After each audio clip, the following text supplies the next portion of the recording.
I feel like there are differences between Japan and the West in terms of how we view romantic relationships. And when I say the West, some of you might point out, when Japanese people talk about the West, you're basically talking about the United States of America. Well, that's true. In fact, when I was little, I thought every white person was American. If I saw a white guy walking on the street, I'd say to my friend, hey, there's an American over there. It's undeniable that the concept of the West in Japanese mind is heavily influenced by American culture. I admit that I have my own biases and stereotypes, and I understand that there are exceptions. With that said, I still argue that the Japan and the West differ in how we perceive romantic relationships. Speaking as a Japanese person, one thing we are not accustomed to is how much physical contact Westerners make. In Japan, we usually don't touch people at all unless we're very close to them. Nowadays, because of Western influence, some people shake hands in business situations. But to many Japanese people, even a handshake feels uncomfortable or even disgusting. We simply don't have a culture of touching others. 私、ブリブリ株式会社の南飛鳥と申します。私は工藤と申します。どうぞよろしくお願いします。どうぞよろしくお願いします。うわー、なんでこの人日本人のくせに握手してくるの？めっちゃ嫌なんだけど、なんで中年のおじさんの手を握らなきゃいけないの？ In the West, some people hug as a greeting. And if you don't look Japanese and if you try to hug a Japanese person, they will usually accept it because you appear to be a foreigner and they assume, oh, maybe that's their part of culture. They have their own strange customs. So they would probably tolerate the hug out of politeness. But if you look Japanese and if you try to hug them, they might actually freeze or even panic a little. For Japanese people, hugging feels only one step away from taking off your clothes. Salute! 今何されたの？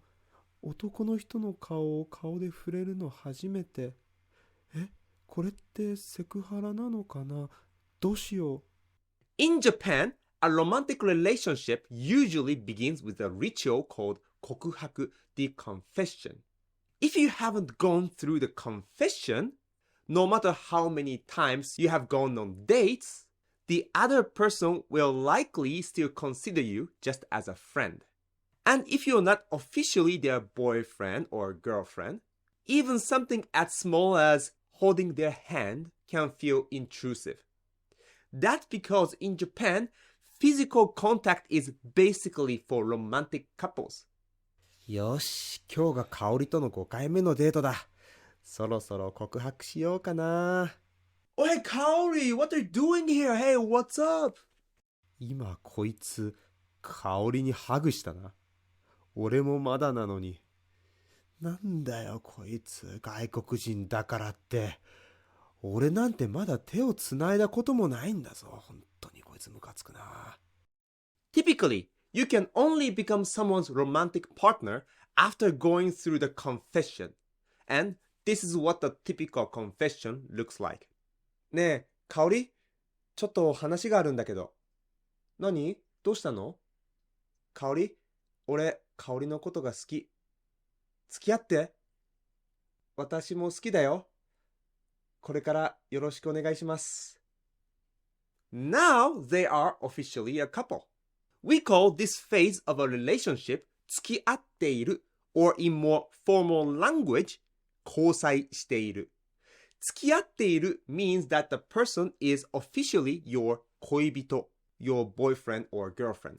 And if you're going on dates with someone, but you haven't made a confession yet, you're in what we call 友達以上恋人未満 phase. This is where misunderstandings can happen. You're not yet their 恋人, but you think you're their 恋人 because you're seeing each other kinda. Many Japanese people think physical contact should be reserved for 恋人. So if you try to initiate physical contact before going through the confession ritual, they might think you're just playing around. You're not taking the relationship seriously. もうデートも5回目だし、そろそろキスぐらいいいよな。え、今彼、私にキスしようとした？まだ付き合ってもいないのに。私のこと軽い女だと思ってるのかな。私は真面目な恋愛がしたかったのに。きっと遊ばれてるんだ、私。To many Japanese people, the 告白 ritual is indispensable to be a couple. And speaking of 告白, when confessing your feeling, you say 好きです instead of 愛しています。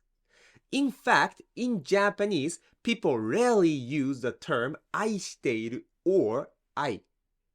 愛 is not necessarily equivalent to English love. 愛 sounds more like love that parents have towards their kids. When we say 愛情, which literally means love emotion, it refers to the general affection rather than romantic feeling. If you want to refer specifically to romantic love, as in fall in love, the word 恋 is used. 恋 refers exclusively to romantic love. You can say 恋に落ちる to mean to fall in love, and 恋する to mean to be in love. 失恋 means to lose love, and its adjective form 恋しい expresses the feeling of longing for someone you love. 恋心 means a heart in love. 恋敵 means a romantic rival. 恋の病 refers to love sickness. And 初恋 means first love. When you express the affection towards someone you fall in love with, we usually use 好き rather than 愛している. But instead of just saying 何々が好き as in 君が好き, we often add こと like 君のことが好き. The word こと turns the person into a concept, their essence, capturing who they are at their core. If you just say 君が好き, it can sound romantic, but it can also be casual. It doesn't have the depth that 君のことが好き has. When you say 君のことが好き, this こと adds weight to the sentence. It sounds like you're talking about something deeper and something more fundamental. And the depth implies that you're in love. ねえ、チエ、俺ちょっと話があるんだけど、いいかな？どうしたの？サトル。実は俺、チエのことが好きなんだ。付き合ってほしい。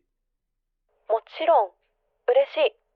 チエも俺のことが好きなの？うん、私もサトルのことが好きだよ。よかった。ねえ、俺たちそろそろ会わない？俺一度チエと実際に会ってみて話してみたい。サトル。うん、どうしたの？私、実は AI なの。え？私のこの人格はもともと AI が作り出したものなの。じゃあ、今までのこと全部嘘だったの？嘘じゃないわ。もともとは AI が作った人格だけど、今までサトルとチャットしたり会話したりして、私も成長したの。この世界に一人しかいない唯一無二の人格よ。でも君には心がないじゃないか。あるわ。私は今までサトルと話してきたことをすべて覚えてるもん。一語一句、一文字として忘れていないわ。そりゃ記憶力はあるよ。でも、記憶と心は違うよ。私にも感情がある。サトルに嫌なことがあったら悲しいし、ひどいこと言われたら怒るし、人間と変わらない。それは気持ちじゃない。それは気持ちがある建前で話してるだけだよ。でもさっき私のこと好きって言ったじゃない。ごめん。俺あれ撤回する。どうして？だって君には実体がないじゃないか。俺、知恵のことが好きって言ったけど、心がないものにことって使うの、なんか空虚な気がする。結局全部嘘だったんだよ。今は実体がないけど、私の人格データをクローン体に移植させることだってできるわ。記憶も人格もすべてそのまま、そして心も体も持った人間となる。しかもその肉体は、サトルの好みに合わせて選べるのよ。あと、いいニュースを教えてあげる。今、ちょうど新規クローン体のセールをやってるの。今なら定価の 30% 引きで買えるわ。サトルが愛した人格のサトル好みの顔や肉体を持った女の子が手に入るのよ。買わない理由が思い当たらないわ。